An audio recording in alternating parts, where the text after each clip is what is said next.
My name is Tanner Lawson, and for my final project for EDU 370, I will be covering the topic of gamification.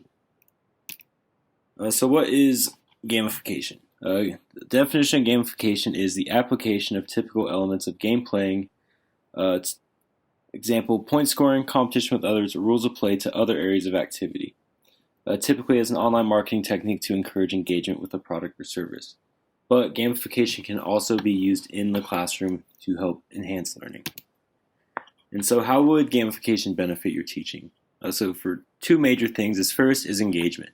It can really motivate your students to learn by using video games and elements from traditional games, and enjoyment. And so, by using games, you're kind of using something from their everyday lives, such as you can capture the interest of your students and encourage them to learn. If you were asked by another work colleague or another teacher about the pros and cons of gamification in the classroom, this is kind of what you can tell them. So some pros are the students will be more engaged in the content. You can also make difficult or boring subjects more fun, which I think is a major thing with gamification. So for example, in the history classroom, topics such as the Great Depression, which aren't too exciting to learn about, especially at younger ages, kind of incorporating game elements or creating like a simulation or a game out of it can really make those a really fun and exciting thing. And then you can also sometimes get feedback from leaderboards and scores, depending on if you have a good system in place for that. And the content that they're getting scored on is based off of content in your lesson. And some cons of using gamification is resources. So sometimes it might be hard to get a bunch of Chromebooks together to do digital games, or even just getting enough game pieces, game boards, that kind of thing, just for an entire class. So you really have to do a lot of planning. Which is another con, is the planning, because you have to do so much more than a typical lesson. And so that could be seen as a con, but it also, with a lot of planning, can really make it a great and really successful lesson. And then another con is that it can be hard to assess student learning if you don't have a good scoring in place. And so mainly it all just starts with planning and if you have the resources. If you have both of those, the lesson can go really well. But the cons is that it just takes so much more. And what if a parent were to ask you why you're incorporating gamification into your teaching? If I was to be asked that, I would just tell them that their students are going to be really more engaged in the learning and more actively participating, as we are incorporating something from their everyday lives, or many of them. Because even if it's not video games, many have played games even just like at the park, playing with their friends, playing with dolls, something like that. So anything from a game or game aspects that we're incorporating will be of more interest to them, and so it's just really going to enhance their learning.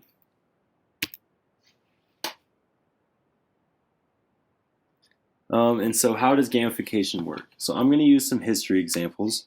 So gamification, it can be used in all subject matters, but it's especially useful for history, I think. Like I said, you can create those simulation games to go through important events through our history, such as World War II or the Great Depression. You know, the simulations can be really fun and engaging, but also really important tools to help convey important information. So you can help like display the class system during the Great Depression through your simulation by having a couple of people who had, still money but many unemployed, and kind of go through that. Or World War II, you can have a bunch of different kids, like be on different teams. So one team Germany, one the US, and they just play the major world powers, and it's kind of a simulation that way. Digital games are also important, like Kahoot, as they can help with memorizing historical dates, figures, and events, leading up to exam through that online quiz. And it's also competitive, so that will increase student engagement. And there are also some other digital games on the internet, such as Shepherd Software, which can help you learn US and world geography through a bunch of fun map quizzes. And the possibilities are really just endless, no matter what your subject area or grade level is. So what are some disadvantages and advantages you might see in the classroom because of gamification? Some advantages is that gamification can be a really useful tool, as it can capture the attention of your students and engage them more in the lesson. And by use of games, we are tying an aspect of their everyday lives to the lesson, which is a question you might get from students sometimes is, how is this information you teaching them relate to their lives in any way? And some disadvantages you might see is that assessing student learning can be really difficult if you are using a game that is scoring but not keeping the score based off content related tasks. But this can be avoided, like I said earlier, by just putting more planning in and really coming up with a good system for scoring or keeping a leaderboard to help better assess your students' learning or understanding. So some research to kind of back up what I've been saying is I found a study by Stein, Brunvand, and David Hill from 2019 that said a gamified class does allow students the opportunity to learn through a trial and error process without the fear of damaging their grade in that.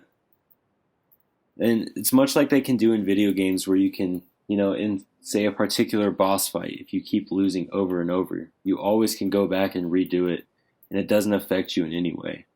And so knowing that they can recover from these mistakes and try again helps keep them more engaged with the games. And another study I found from 2017 laid out the leading reasons for using gamification in learning. And a couple of them were that they helped adopt some boring work to a more manageable, entertaining one. So that, like I said earlier with the Great Depression, something like that, you can really create a game to help make that more engaging and fun and really get them more involved and maybe even make them want to learn more after. Another thing is it helps to be able to focus more easily.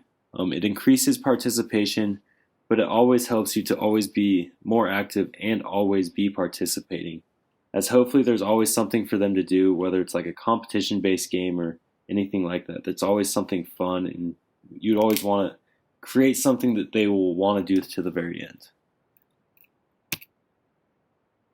So for UDL alignment, for multiple means of representation, using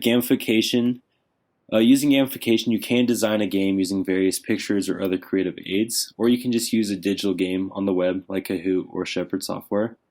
And games that you create can help highlight critical points in the lesson material to help promote better student understanding. And for multiple means of action and expression, students can demonstrate their learning by actively participating in the games, and their levels or scores can show that they are learning from the game, and you can also do a post discussion or a short writing assignment to allow them to reflect on their time playing the game. And for multiple means of engagement, gamification does encourage student engagement as they will be engaging with the game but also engaging with their peers. And students can be put on teams to work with their classmates, or a simulation games in the history classroom can allow for collaborations within the games. So some final thoughts. How could gamification be used to develop a learning environment that supports individual and collaborative learning and that encourages positive social interaction, active engagement learning, and self-motivation? So I think no matter your subject area or grade level, you should be able to use gamification in some way. Whether it could be something as simple as just, rolling a dice and moving a game piece around a board and you answer questions depending on where you land for like a review game. Anything simple can really make a big difference. Or a card game, where depending on your card, you read a certain portion of like a play in the English classroom. Just the possibilities are really endless. So gamification, with a lot of planning and making sure you have the right resources, you can turn any boring or even a fun lesson into just a more fun, enjoyable one that hopefully every student will really want to get involved in and really engage with each other, but also you, the teacher, and the lesson itself. And hopefully they'll be more motivated too to want to do better if there is like a good leaderboard or scoring system in place. Although you don't want to make it all about the competition, you still mainly want to focus on getting that information across to them that you originally planned, but just incorporating these aspects of games from their everyday lives. And then these are my references from my research-based articulation.